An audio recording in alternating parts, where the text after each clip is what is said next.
Okay, yeah, thanks everyone. So yeah, I'm Oren Kraus, staff machine learning scientist here. And I've been working on foundation models for drug discovery, or more specifically, phenomics. So working on analyzing the images that come out of our platform. So in this talk, I'll talk about high content screening. Marissa already gave a really good intro. And then I'll mention 2 data sets and 2 use cases associated with those data sets. And these have both been made public. So why is high content screening so powerful? We can use a single assay and profile both genetic perturbations and chemical perturbations in the same screens. And then we can use that for brute force drug screening if you want to find hits for certain disease models, or we can even use it to build maps of biology, as Marissa explained. So the use case that we're more focused on in the early days of recursion is brute force drug screening. So in these cases, we had cell-based disease models, and then we would screen compounds at different concentrations to see which compounds could rescue the disease state back to a healthy state.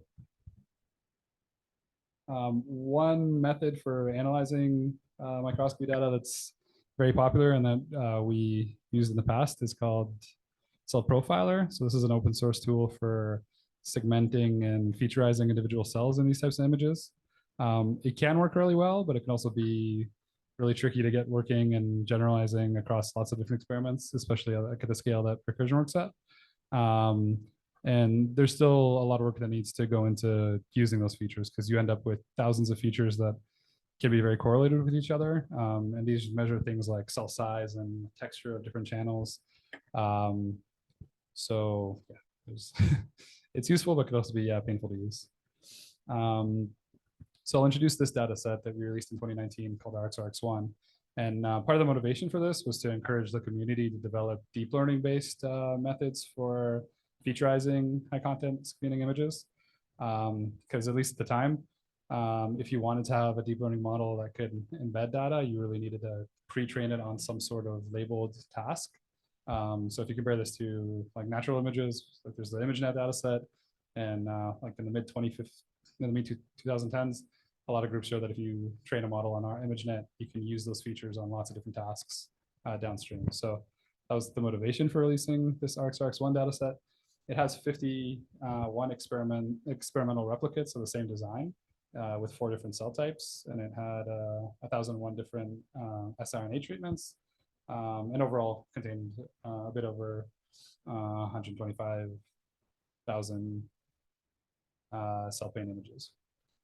So this is what the data looks like. A big component of what we were trying to get the community to do is come up with methods that would be more robust to batch effects. So this image depicts 2 different siRNA treatments, and you can see that the dominant visual differences between the images are actually the columns, which are different batches. So realistically, what you would want is a model that could represent the first row, like regardless of the batch, in a similar representation, but that would be different than the second treatment, which is the second row.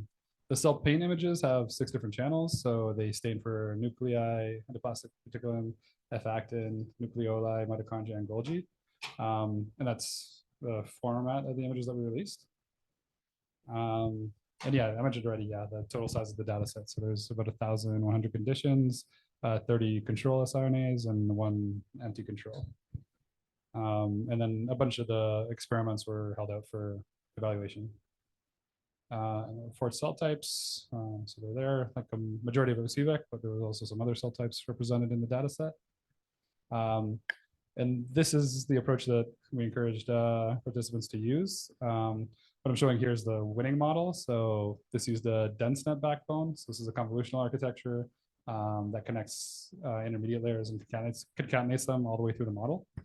And the way it was trained was to predict the perturbation based on crops from specific microscopy images. And the idea is that you can then reuse this model by running images through it at inference time and just using the last layer before the classification layer as the way that you featurize the images. So that's more details on the winning solution. So it uses the DenseNet backbone, and then it ends up outputting embedding size that's 128 dimensions. And that's what powers a lot of the relationships in our map that Marissa was talking about earlier. We actually hired the person who won the competition. So that was back around 2019. And he's still at Recursion today. So it's Mechik. There's a leaderboard. So this is a great way to engage with the community. I wasn't at Recursion then, but it was a lot of work for the people that organized it. So we haven't done it since. But we're hoping to do like this kind of engagement in the future as well. So it's fascinating how well those models work. So if you think about those 1,000 treatments, like the winning model achieved 99.7% accuracy. So out of all the treatments in all the treatment models in the test set, only 36 were predicted incorrectly. So I'm going to switch gears here and talk about what like some of the more recent work we've been doing. So outside of Recursion, like outside of drug discovery, there's been a big shift in the machine learning community in general, like both in natural language processing and in computer vision. A shift towards self-supervised learning, where instead of training these models on large curated label data sets, you train these models more or less only with the input data. So whether that's text or whether that's images, that's really all you need to train these models. And that lets you train on much larger data sets because you don't have to worry about curating and labeling them. So in an effort to encourage the community to explore those types of approaches for high content screening, around January last year, January this year, we released a data set called RxRx3 that has 2.2 million images. So it's 20 times larger than the previous data set. It has genetic perturbations across the whole genome, at least like what we could screen recursion. So it's 17,000 genetic perturbations and 1,600 FDA-approved compounds. So it's a massive data set, 100 terabytes. If you'd like to play around with it, go ahead and download it. And the use case for this, like instead of being focused on like classifying perturbations and brute force screening, the idea is to learn representations that could be useful for discovering interactions between perturbations. So those could be gene-gene interactions, gene-compound interactions, or even compound-compound interactions. So we released a paper last year on how to benchmark these kind of data sets. So typically there's 5 steps involved. Embedding or representing the perturbation data, filtering like outliers and data samples with quality control issues. Because we do so many replicates, we need to align all the representations in a common space. Then we aggregate across the replicates, and the final step is relating. So that's typically done with cosine similarity. So benchmarking these genome-wide data sets is a hard task because there's a lot of unknown biology. There's a subset of relatively explored biology. So we don't really have a perfect ground truth, but the way we benchmark these maps is scoring all the relationships and ranking them, typically based on cosine similarity. And then we pick a certain threshold, let's say the top 5 and lowest 5% of interactions, and we see how much known biology we recover from public databases that track relationships between different proteins. So yeah, switching gears again to the self-supervised learning methods. In natural language processing, these types of models have really been a precursor to models like GPT that are really popular today. Obviously, there's a lot more that goes into a model like GPT, but like the early pre-training steps are based on these tasks that are only dependent on the input. So like one of the early papers was using masked language modeling, where given a sentence, one or a few of the words are masked, and the model tries to predict that word back based on the surrounding words.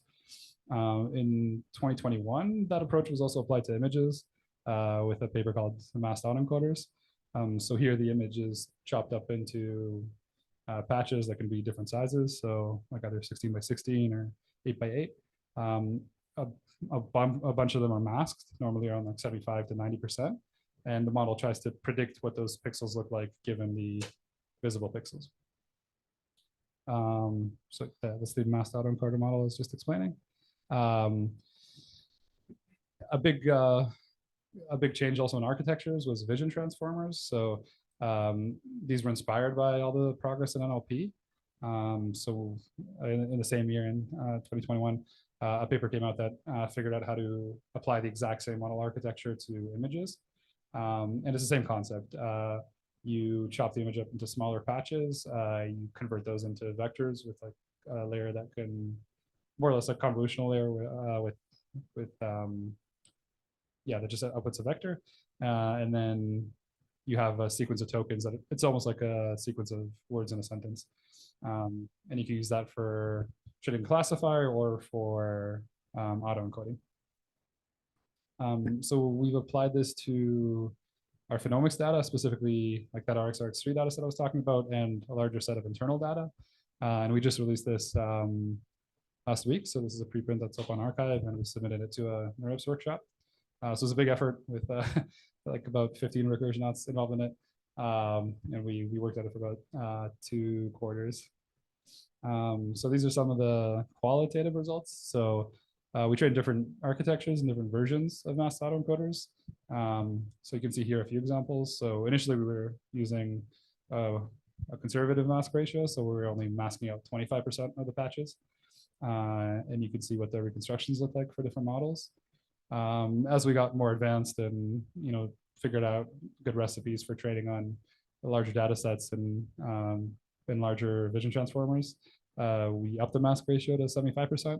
And after a few months of hard work, we ended up getting really amazing reconstructions. Like you can barely see the difference between the original image and the reconstructed image here.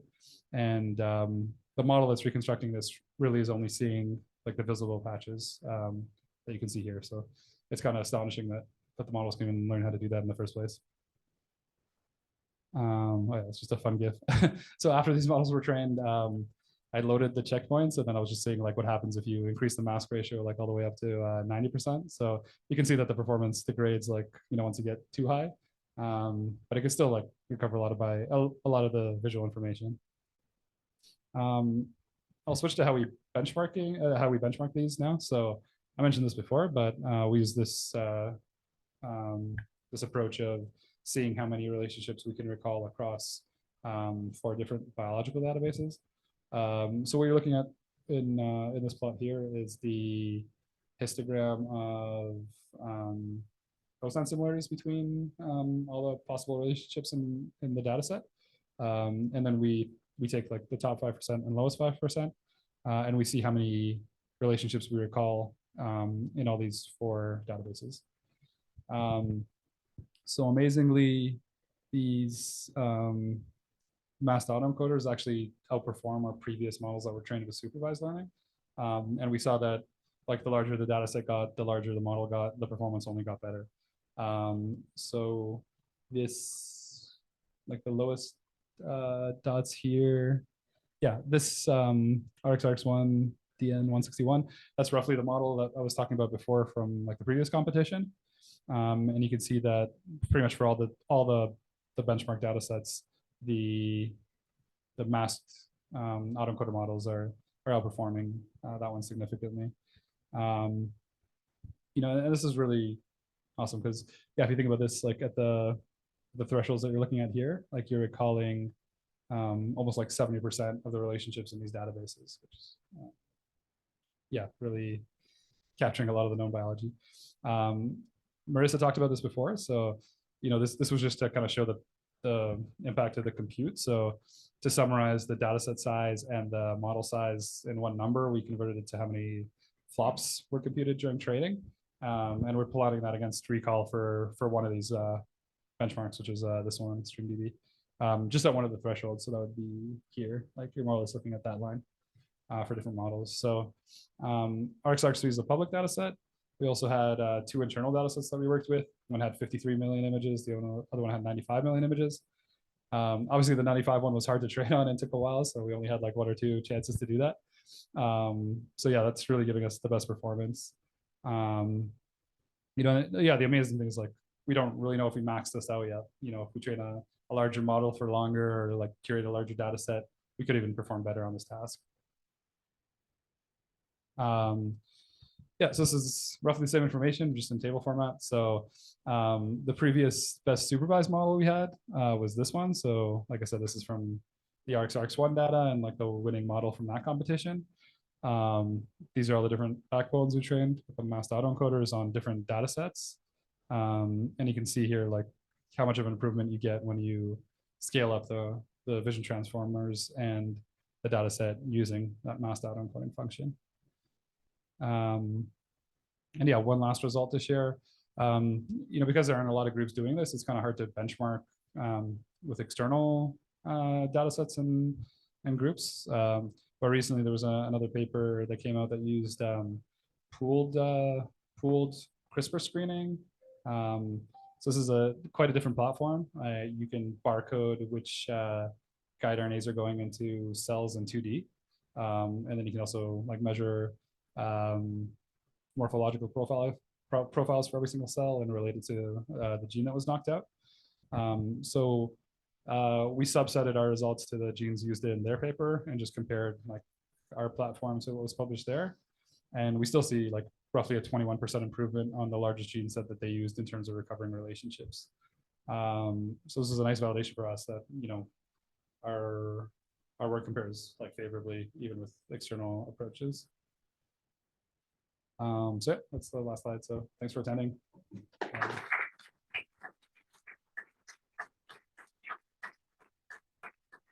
to take questions. In terms of the data set you are training on, you were mentioning with more data, there was improved model performance. What was it like finding outliers and trying? Is there any bias as well within like that RxR3 data set? You mean like outliers? Are there any outliers that you need to worry about on that data set? That's a good question. It's something we're thinking about currently. I mean, the masked autoencoder task is kind of robust to outliers because it's just starting to reconstruct the pixels. Yeah. And then post embedding, like I didn't mention so much, but there's a few steps that like align the embedding space so that can itself can get rid of outliers because you kind of scale based on the variance in different batches. There's an opportunity to curate the data set more because like there's a lot of images that probably look the same. Like we have a lot of control wells, so that's like an approach we're thinking about. But yeah, in general, we're not super worried about outliers or like images that didn't pass QC. I'm pretty sure when we built that data set, we like filtered anything that was flagged as not passing QC in the first place. But I don't think it would really matter if we included it. Yes.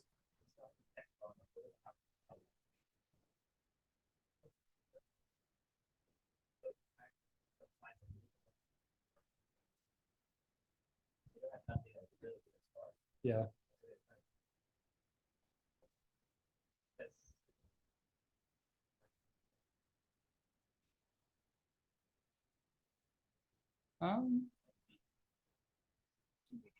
Oh, sorry. Can I repeat that question? Yeah, the question is like, what's the purpose of using the reconstruction loss, and like, is the reconstruction useful? So it's just an auxiliary task. Like this figure demonstrates it well. So after we train the model, we only really use the encoder. So the encoder takes all the visible patches, does whatever deep learning models do, and gives you like an embedding, and then the decoder takes the embeddings of the visual patches. It kind of reshapes them so it fills in like the ones that are missing, and then there's a smaller decoder that tries to reconstruct the missing pixels. But essentially, like what's happening in this model is that the encoder needs to learn a useful representation that will help the decoder reconstruct images. So like when you actually use these models at test time, you just give it all, you don't mask out any pixels, and you just use like these representations as like your final representation. Yes.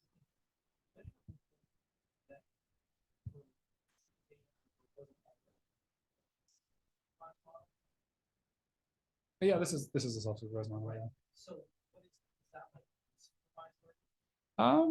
Yeah, it's a good question. Categorization. So yeah, the question was like, is this considered unsupervised learning? In my opinion, yes, you could call it unsupervised learning.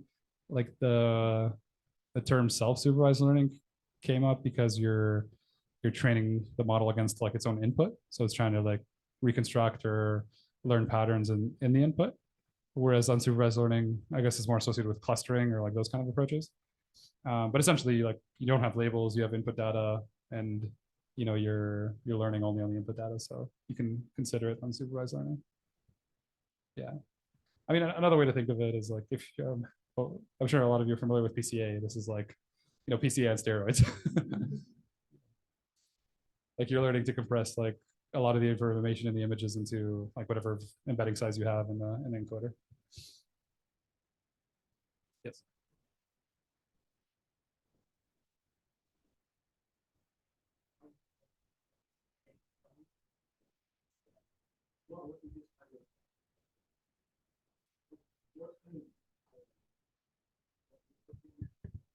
Yeah. Okay. That's a good question. So the question was, yeah, what's the application of this and how do we use it? So, yeah, I think the plot, like figure 3 here, really shows off the use case. So, what we really want to do at Recursion is decode biology. So we want to discover unknown biology relationships between perturbations that, aren't known in advance. If we discover a relationship that hasn't been annotated or doesn't have any information on it, there's not much we could do other than go and like do validation experiments and see if that relationship is real.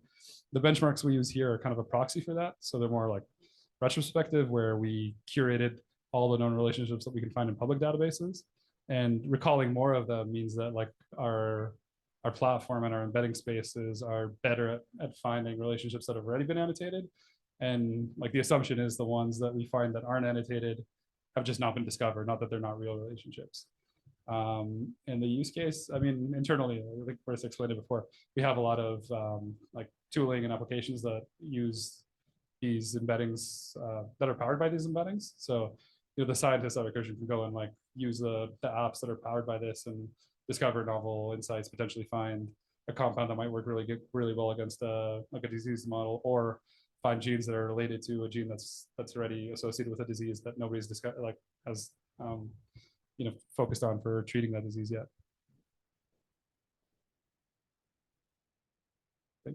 Yes. Yeah, so we explored different VIT. Oh, sorry. How big are the embedding dimensions? So the original supervised models embed into like 128 dimensional vector. When we try these different vision transformer models, like they kind of have predefined architectures. So the small one has 384, I think. Big is 768, and then large is 1024. So that we found that like the larger the model, the larger embedding, like the better the results were. Are you just